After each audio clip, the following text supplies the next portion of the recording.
লাউ গাছের সাথে এ কেমন শত্রুতা, থামছে না কৃষক দম্পতির আহাজারি। মোহাম্মদ আলমগীর, ঠাকুরগাঁও জেলা প্রতিনিধি।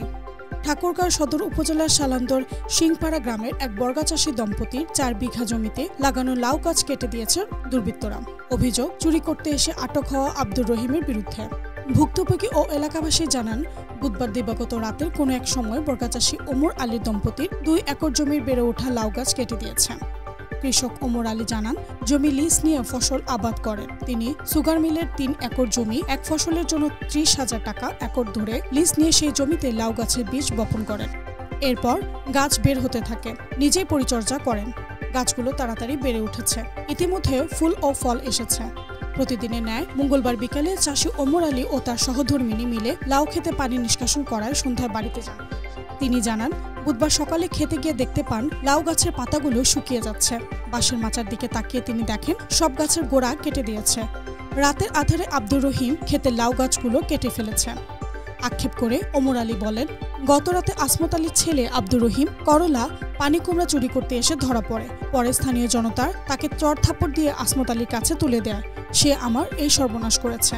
আমি ছোটবেলা থেকে দারিদ্রতার মাঝে বড় হয়েছি, কাউকে তুই বলেও গালাগাল করিনি।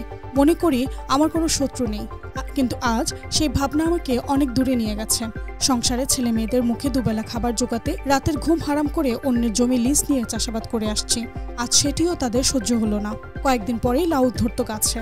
আমার সব আশা আজ ভেস্তে গেল। ভেবেছিলাম লাউ বিক্রি করে ধার দেনা করে পরিশোধ করব, কিন্তু তা আর হলো না। এই সুষ্ঠু বিচারের আশায় থানায় অভিযোগ করেছি। প্রতিবেশী আকবর বলেন, গতরাতে ভোলা নামে একজন চোর ধরা পড়েছিল হাতে নাতে। পরে তার পিতার জিম্মায় ছেড়ে দেওয়া হয়। সে নেশা করে, সে ছাড়া এই কাজ অন্য কেউ করতে পারে না। একজনের সঙ্গে আরেকজনের শত্রুতা থাকতেই পারে, তবে ফসলের সঙ্গে কেন, এর একটা বিহিত হওয়া দরকার। আরেক প্রতিবেশী আব্দুল হোসেন বলেন, যত বড় অপরাধ হোক না কেন কারো ফসল কেটে ফেলা ঠিক হয়নি।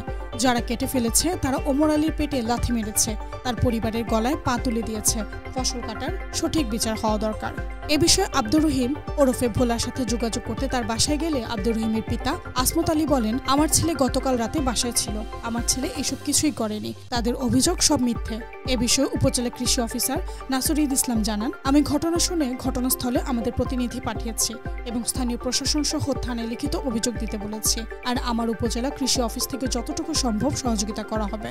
এ বিষয়ে ঠাকুরগাঁও সদর থানার ভারপ্রাপ্ত কর্মকর্তা ওসি মোহাম্মদ সারোয়ার ইসলাম বলেন, কৃষক ওমর আলী অভিযোগ দিয়েছে, তদন্ত করে ব্যবস্থা নেওয়া হবে।